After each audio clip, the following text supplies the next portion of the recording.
Hello, hosts and travelers. Welcome to the podcast Hosting Your Home. Each week, around the world, millions of guests stay in other people's homes using the Airbnb platform.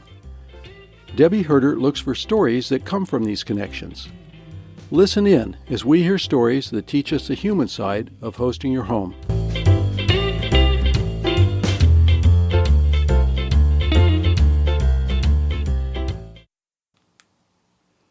This is Hosting Your Home. I'm Debbie. Thanks for joining us. I'm sure you know that the Pacific Northwest winters are drab, gray, wet, rainy, dreary, depressing, all of those things. In fact, I think that there's a term that has been coined because of the weather in the Pacific Northwest, SAD, S-A-D, seasonal. It's a seasonal light disorder because we get very little sunshine during the wintertime, and we're usually really looking forward to the spring and the summer. And over the years, I've done pretty well with it. I love where I live, and I love being able to grow all of the things that we grow. This is such a gardening mecca. But this last year was really the worst I have ever experienced, and I have to admit that I experienced some SAD.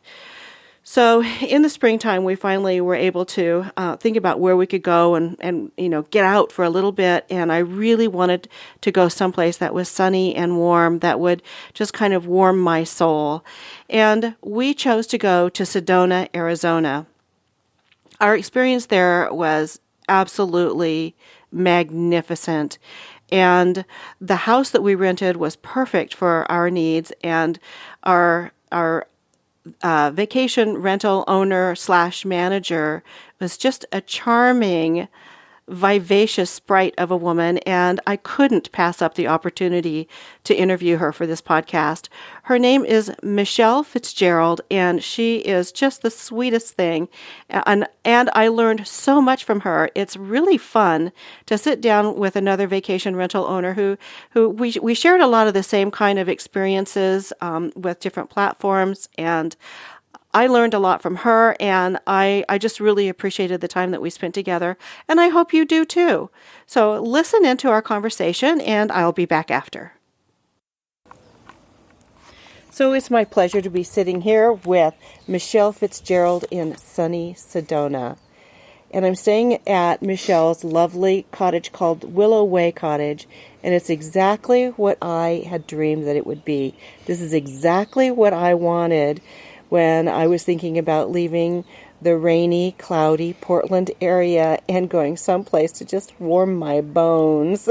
So here we are a week after our conference, and Michelle has agreed to sit here with me and chat with me about her business and what she does. Thank you for being here, Michelle. I'm happy to be chatting with you, and happy to have you as a guest at my cottage, and I'm glad you're enjoying it and that it's a match for you. It is lovely. It's lovely. I love all the personal touches and the flowers that you've got. Of course, the sunshine and the blue skies are amazing. I lived in Portland for a time. I don't think I ever told you that. But yes, I lived in Portland for a time.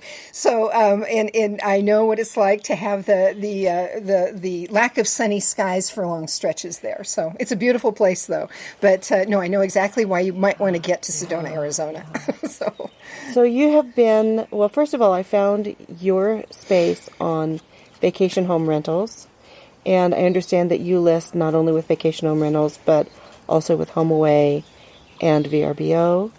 And vacationrentals.com, I'm on those sites, yeah. Mm-hmm. Yes, vacationrentals.com, so that's the... Vacation Rentals. It's actually, that's a sister company of... HomeAway. Yeah, HomeAway, yeah.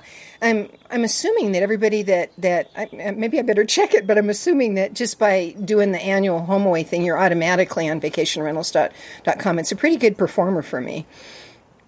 Have you ever checked that? Vacation... Yeah. Rentals.com is different than Vacation Home Rentals, correct? Which is a part of Flipkey, right? Or The TripAdvisor. names are kind of confusing because they're very close. They're very similar. Yeah.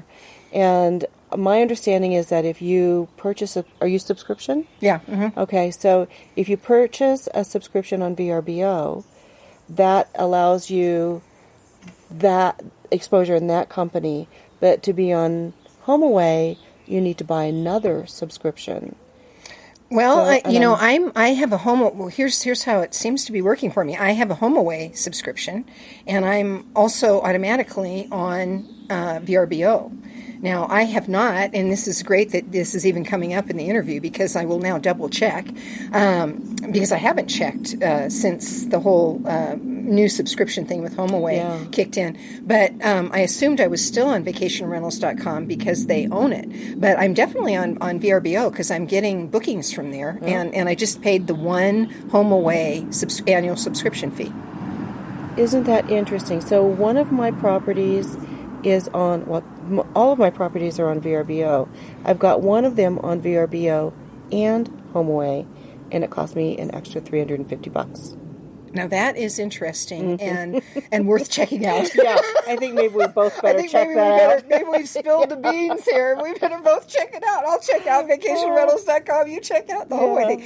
It was my understanding, and if I recall, I even asked directly. Now, I still am going to be posted on your other sites. Is that correct? Correct. And I have gotten, like the guy who just checked out before you, they had booked through VRBO. Uh-huh. And I'm not paying any separate fee to VRBO, so you better check that. Yeah, it's probably me that's messed up. Interesting. Yeah, or it's a HomeAway glitch or a VRBO glitch, and you shouldn't be paying that, and maybe you'll get a refund. Yeah, we'll cross our fingers. Right. So as there might have been a little skepticism in that. So, and you don't advertise with Airbnb? No, I don't advertise with Airbnb. I have tried Airbnb, and but without a lot of success. And anyway, for a variety of reasons, would you like me to go into any of the reasons? A little bit. Okay. Well, I am, because you know a little bit about me, that I'm in the metaphysical, intuitive arts training business. Mm-hmm. And so I'm very much involved in power of thought type strategies in life and in running my business. I've been self-employed, believe it or not, for 50 years. Wow. Yeah, I know. So my whole life I've been self-employed. And but I really use the power of thought strategies with managing my property, with managing my life and all that. And I advertised on Airbnb largely because of my enthusiasm that I caught from you. Oh. Way back when we did the booking. And you were just so jazzed about Airbnb. And I did a little dip with Airbnb a number of years ago, wasn't impressed, dropped back out. And then I met you, and you were so enthusiastic, and and then you told me about 40, if I'm not mistaken, about 40% of your business, at least in the past, was coming from Airbnb. And I thought, oh man, this gal's got it all together. I've got to get back on Airbnb. It's actually more than 40 now. It's incredible. Yeah. And anyway, you were just so excited, and you just were you made me feel secure about the Airbnb thing, and I said, I'm going to try it again. So I put it on, and I didn't get a darn referral, not anything, not even an inquiry for several months, for 3 months. And my mind was on it. It took a lot of time, as you know, to just even set up the site. Mm-hmm. But I went in and I checked, doing my intuitive thing, was there something going on blocking the success with this property and the Airbnb referrals. The other thing that was kind of interesting is that my HomeAway, the minute I went on to Airbnb, my HomeAway VRBO inquiries dropped. And I thought, well, it could just be coincidence. This is all very weird, I know. But I found actually that in Sedona, this would not apply to other areas, but in the Sedona area, and I know there are people who live here who advertise on Airbnb and probably are plenty successful, who knows. But for a long, long time, Airbnb was just truly, vacation rental was illegal in Sedona. Mm-hmm. I happened to have up until it was legalized just this past year, and I had one of the very few legal vacation rentals in Sedona. But there was just this almost like a vigilante group in Sedona against vacation rentals. And in their minds, Airbnb and vacation rental were synonymous. Yes. And a large, what I call collective thought form had developed in this area. You could say it. You could call the simple idea, keep Airbnb out. And so I thought, oh, this is what has happened. I've gone into what's called resonance, or the properties in resonance with this thought form. And I took myself off Airbnb, and I have to say that within a matter of a couple of days, I was getting bookings again I don't think it's a technical issue. I was getting bookings again from HomeAway and VRBO. And I think it's because I dislodged myself from that nasty thought form that had developed. Now, I believe that will go away eventually because all thought forms decay. But there just was a huge amount of negative energy in this area about vacation rental and linking it very directly to Airbnb. Yes. And it's too bad because I know it's a good company and I know there are people who are very successful like yourself. And I would like to be one of those people, but until I get that really calms down, I'm going to stick with the plan that I've got, which seems to work very well. And I have good success with HomeAway and VRBO. Yeah. Very good. Yeah. I think you and I discussed it a little bit, I haven't had great success with since Vacation Home Rentals and TripAdvisor, since that whole Vacation Home Rentals TripAdvisor purchase. Yes. And I'm not getting a lot of spin from TripAdvisor, which is surprising because it's such a gigantic site, and so many people visit their platform. There are a lot of issues with it, and so I've let my subscriptions with FlipKey, TripAdvisor, Vacation Home Rentals lapse. The customer service is very difficult. Yeah, I found that. I made one call because they didn't have me posted on FlipKey, and I wanted to be on Flip. And it was nightmarish. Yeah. So yeah, time is important. Yeah, it is. And the most wonderful thing about TripAdvisor are the reviews. So I use those, and I participate in those for restaurants and me too. Other things that come along, but not for the rentals anymore. Yeah, I have not found it to be successful either. So yeah. So what's your story? How did you get into this? I have owned this property for a long time. This is my only vacation rental. Okay. And but I've owned the property for a long time, and for many years it was used as a. We got a little wind gust here on our sunny day. But for many years, it was my first home in Sedona, and then I moved to another spot, and I turned this property into a metaphysical training center. Oh. And so for many years, it operated as a school. And what you see, like the book collection that still is there, well, that whole master bedroom that you're in was a library, and there were thousands of books in there, and people would come from around the world to visit this site and to actually. So that's another reason the energy is so good, because people are very interested in self-development and that just general field. But anyway, when the whole economic thing really started shifting, back in 2007, 2008. The property, I wasn't doing as much live training here, and I started switching my entire business. I saw the writing on the wall back in 2005, 2006, and I switched my whole main business into an online training company. And so I was no longer using the property, and it was just sitting here, even though in the past I had rented to students. I have a little studio apartment in the back that they could rent if they came for training programs. But it was basically sitting here vacant and not getting utilized, and that made me sad because it's the type of property that likes a human presence. Yeah, it's lovely. There's lots of trees and nature spirits here and things like that. But it was also, I was paying a mortgage on it, and my income went into the what for a period of time in 2008, and this was just really a drain. And I thought, what can I do? And I thought, I'm going to go full-time vacation rental with this spot.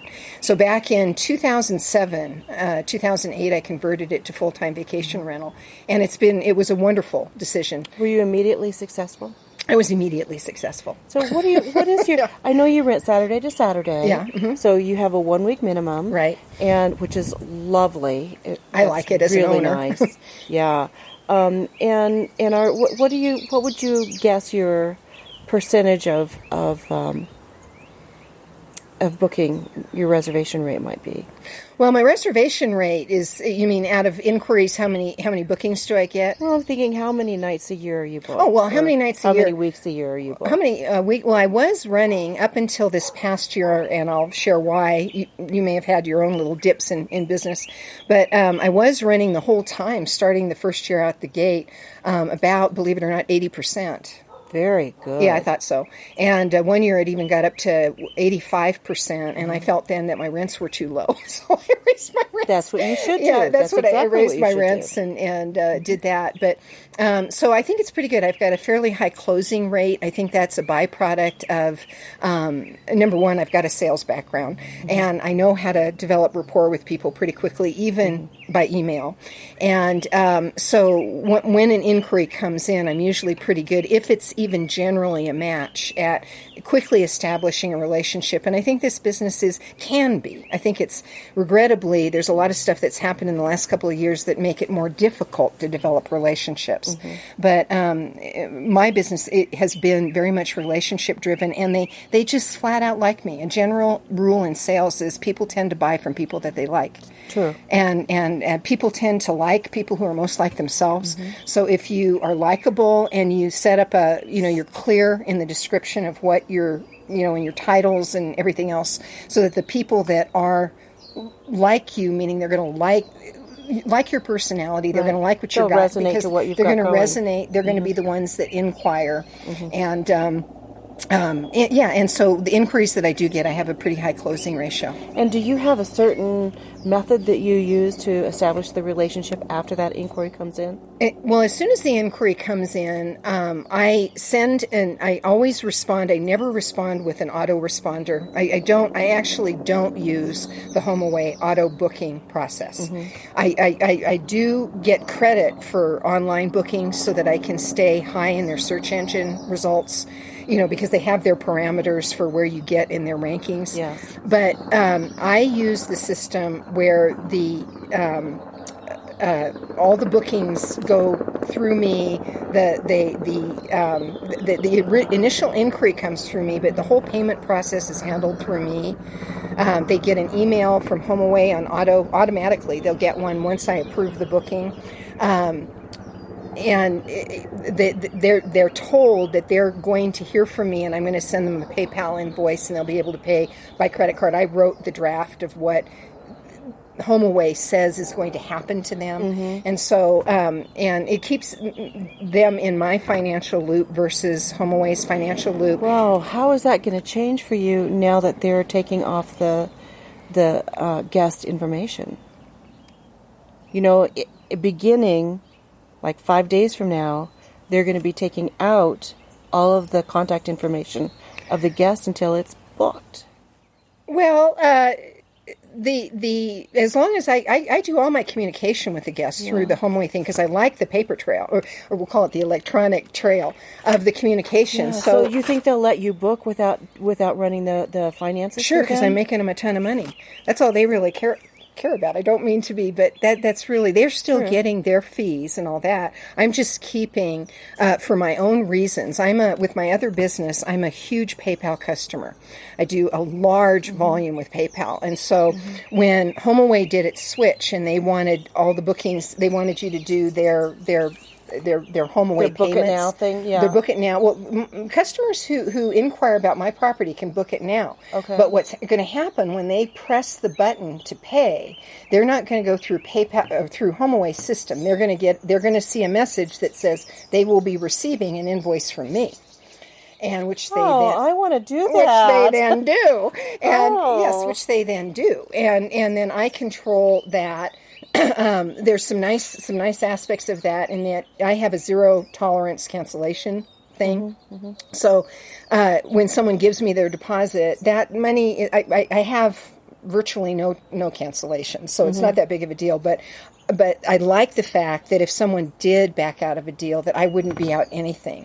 Yeah. And I also like, because I'm not out anything, and I'm the one that's doing all the billing, I have immediate access to that money. HomeAway isn't using my money. Right. You booked almost a year in advance or something like that. So here is HomeAway making interest on your money when I could have that money in my bank account making interest. So that was one of the things. The other thing with me was my relationship with PayPal, because I'm such a big customer of theirs. And to drop out and let HomeAway manage all those payments meant I would not get credit for, quite a bit of money every year at that kind of occupancy level. All of a sudden just drops right off my PayPal.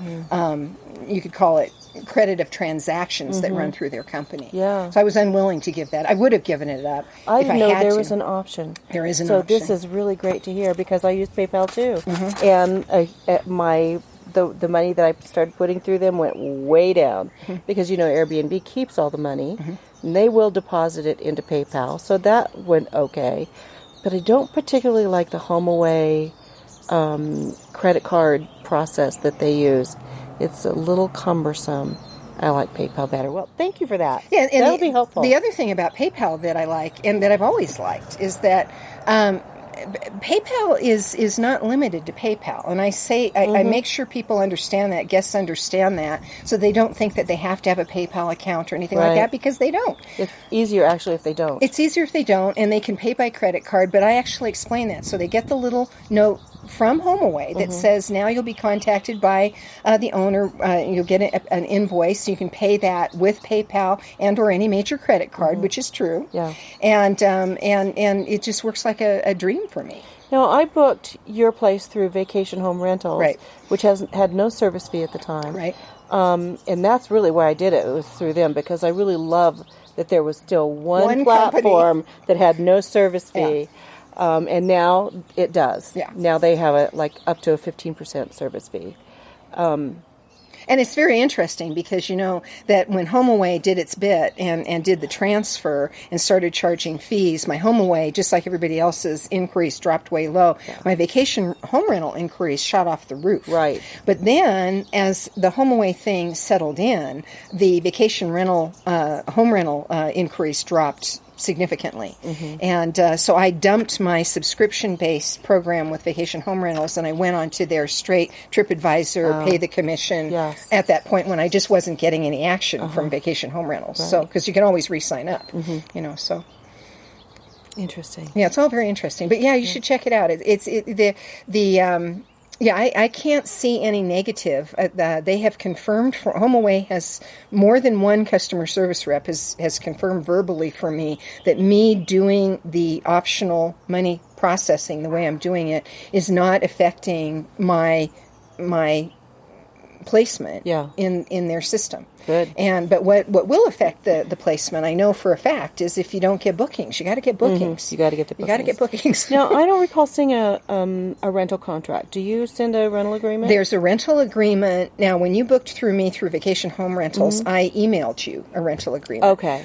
But what I do now with HomeAway, and because they're going to basically book online. They're just going to pay their invoice through me. That's all that's going to happen.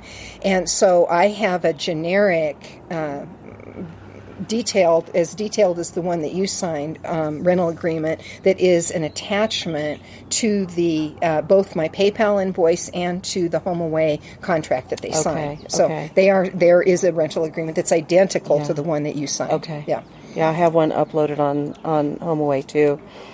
I don't know that anybody ever reads it, but anyway, it's there. We would hope that somebody reads it at some point. That's right. And the whole way that vacation rental is handled, the whole contract thing with vacation rental makes me nervous a lot of the time because I was, for 20 years, I was in the sales training business and management consulting business for the property management industry. But this was with long-term housing, so regular, not vacation rental, regular long-term rental. Yes. And oh my gosh, there's just so much legal stuff and so much. I mean, it's just, and so it makes me so nervous how lax we are with we're letting people into our homes, and it's there's a lot at stake, but it all seems to work out. So have you had any issues? Never. Never. You've never had a problem with any guests? I even dropped all my security deposits. I do not take security deposits. Yeah, because I have, in the history of the property, I had, I think, 8 years, 9 years, I had 2 issues. One couple broke a glass top on a coffee table. minimal repair.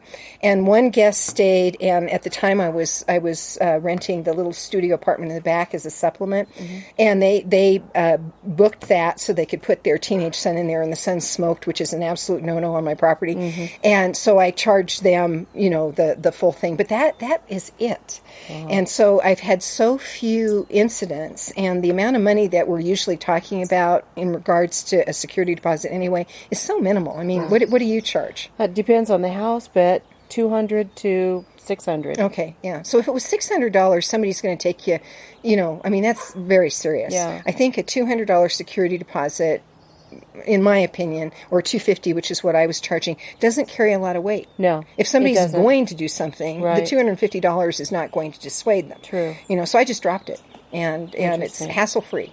Yeah. And if somebody does do something, well, fine. I'm going to have to fix what it is anyway. And yes, it would be maybe $200 or $250 out of pocket. It's just not that much money. Yeah. So you're getting ready for a life change. Yes, I am. What are you going to do?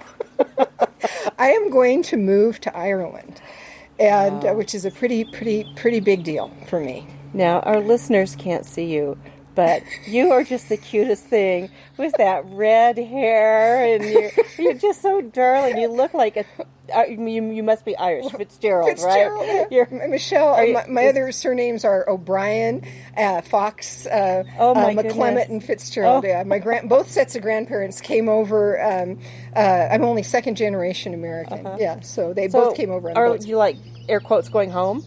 I'm kind of like going home, even though I have to say Sedona is my lifelong home. I even get teary even having, talking to you about it. I do. It's just, I love this place. But it's just a time for me to make a change. I have a bucket list. I go to Ireland once or twice a year. Every year I've been doing that for the last 20 years. I lead tours there with my business. So I'm very much already involved in the country. I have Irish citizenship and a passport. But I have this bucket list that's just gigantic of the things I would like to do there, but I never spend enough consistent time there to get all the things on my list done. I've always got other priorities. And I think if I don't go and just live there, I won't get them done. And I think I would regret it at the end of my life. And are you going to be guiding tours while you're there? I'll do some tour activity. So if I come to Ireland, can I call you? I've always wanted to go to Ireland and Scotland. You can call me. Yeah, you can call me. Or sign up on my subscriber list on my training site and my metaphysical training site, and you'll see when I do the tours, you'll see them come up and all that. But so it's a big move, and the whole I'm selling my other home here in Sedona, but I am keeping this home, the vacation rental. And so it'll be my first experience. I know you have a lot of experience with homes, that aren't right next door to you or not 10 minutes away from you. But I haven't had that experience, so it's going to be a big change for me. Not being able to do as much hand holding as I do. Yes. And trying to keep that rapport building going without my physical presence here is going to be very interesting. You're so warm and gregarious. I don't think you'll have a problem. But if you have any questions, call me. We'll talk about it. Yeah. So, but mechanics, like you and I were and Rob were talking yesterday about just things like people being able to get in. I'm changing to the key code type system like you're using, and so that was great advice yesterday, and I appreciate it a lot. But things like that, having to have a local management person look after it for me, a reliable cleaning company, that you can absolutely 100% count on showing up, and all those things. But I think I've thought through most of the ducks. I'm sure there'll be more once I actually do it, but hopefully not too much. So that's fabulous. Yeah. Is there anything that you would, let me rephrase that.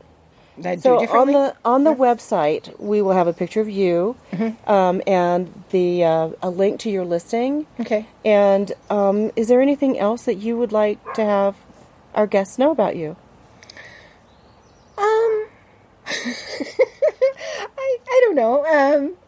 I can't really think of too much. Yeah. Maybe if you just give us your contact information, and if they're going to Ireland or coming to Sedona, they can. Or if they have, with you. One of the things that might interest some of the listeners is some of the. Again, I mentioned before, I'm in the metaphysical, intuitive arts training business, and talk about clearing your space. Yeah, I do. That might be something that would be valuable for people to know, not so much about me, but just to know in general.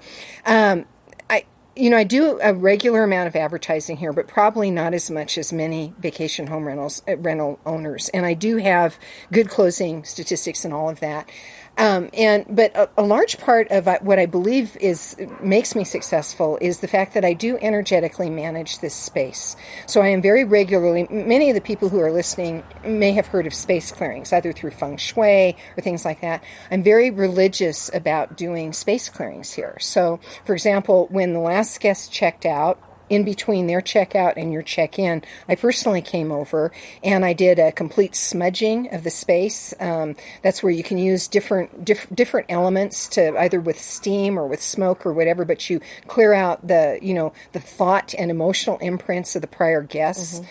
I also, I'm convinced that particular thing, if there is any gnarly energy that's gotten stuck in the space, by clearing it out, it won't impede your rental results. I have seen that happen not only with myself, but for many years I did private consulting, and I have had my fair share of real estate clients that were either selling real estate, renting real estate, and they couldn't get the results they were after, and invariably it was because there was human energy stuck in the space. And by clearing out the energy, you can very often get it moving again.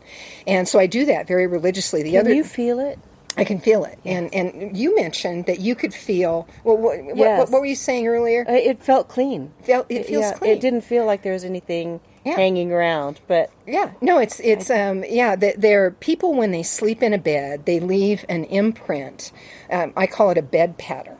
And if they have like emotional issues as they, wrestle themselves to sleep, hopefully on vacation they're a little more relaxed than they usually would. But most people have some kind of emotional goo. And if they're sleeping in a bed for an entire week, and I have the week-long rentals, everybody leaves a little bit of an imprint. Well, then you come along and you lay down in the bed, and let's say the person had worries about their business, or let's say they were having troubles in their marriage or whatever. And you lay down in the bed, and if those thought patterns are still there, you're going to have a subtle subconscious influence from those thought patterns. So I go in and I just use intention, and usually smudging, but mainly intention for that, and I remove the bed pattern. I just hold the intention that I check intuitively, are there any bed patterns? There always are. And I just ask that the bed pattern be sent back to whoever left it. And it clears the space. Just like that. Yeah, try it. It's wonderful. Wow. Now, I'm going to train. The trick with this is this move to Ireland, because I can't come over here and do this personally anymore once I leave. But I will train the housekeepers how to do the smudging, and that will become part of their standard job, to smudge the space. And my contact person, who will, just be a troubleshooter, whatever, one of his jobs will be to come over prior to the guest's arrival and check for any bed patterns and remove them. I'll still keep up with that. Wow. Yeah. Cool. Yeah, I think it keeps very calm guests. So, and on the occasions that I haven't done it, I've ended up in trouble. Something happens that's not ideal. Let's put it that way. That you'll get some crankiness, or you'll have I had one situation where I walked into the house, and oh my gosh, there was so much energy that the guests had left in the house. I could feel it. It gave me an instant headache. I just, I'm very sensitive that way. And I did my best to clear it, but we had a quick turnover, and I couldn't get it 100%. And I was doing my final walkthrough, and I walked, where the internet area is, the desk area is. I walked through there, and I was hit with the energy again. I thought, oh my God. And I said, I've got to clear this. This is going to cause trouble. And so I did this, I call it decryption method of finding out what was in the thought form. And this was very interesting. What was in that imprint, that thought and emotional imprint of whoever had been sitting at that desk, was the energy fall from grace. So apparently the guest had some kind of, like a demotion, maybe, who knows what may have happened to them, something that would be equivalent to fall from grace, being in a high position, falling down to a low one. So I isolated what that energy was, and I did something where you raise counter energies with just words. You intuit out of a dictionary, and you raise these words. And I cleared it about 80%. Well, it was very fast, and I knew it wasn't 100% clear, but it was better. Guests checked in later that afternoon. It was an older couple. They were in their 80s.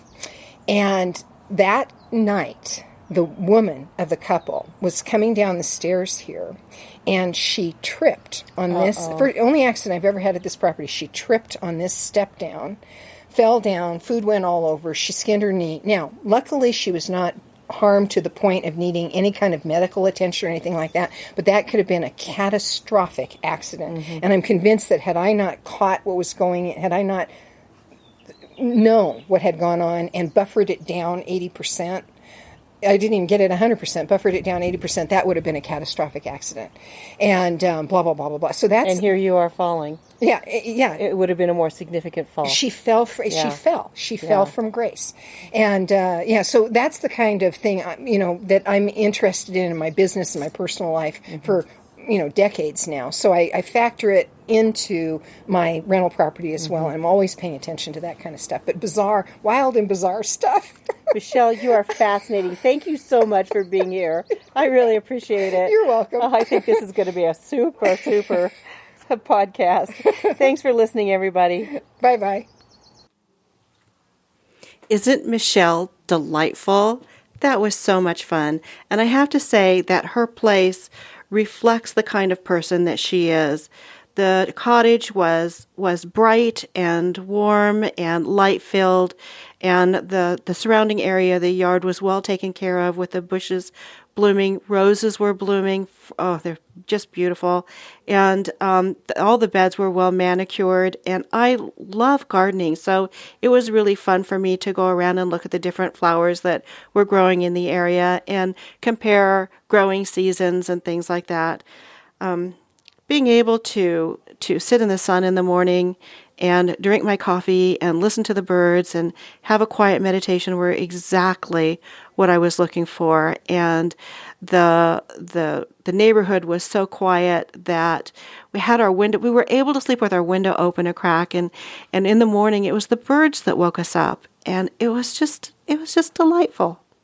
Michelle offered to do the Clearing Space webinar for us, and I'm really thinking about taking her up on that. And I'd like to have your feedback. If you would like to be involved with something like that, would you let me know? And I will take that into consideration as we go about making some plans. I contacted Michelle just a day or so ago to let her know that her podcast was going to be aired. And I heard from her that she has now put her property back on Airbnb, and so she's going to try it again. She says that the thought form has now dissipated, and so she expects that it'll be more smooth flowing from now on. And she's also getting ready to move to Ireland, and so she's actually going to close down her house for a little while as she prepares for that move. Please go to our website at hostingyourhome.com to choose to view the links to Michelle's various business enterprises and to see her picture. She is so cute. And leave us a message. Tell us what you liked. Let me know if you want to be involved in that webinar. And then, as you know, we also have our Facebook group at Hosting Your Home. We have a Facebook page at Hosting Your Home where I also post the episodes. And I would just love to hear from you. So leave me a note. A review is always nice. And we look forward to talking with you again soon. Take care.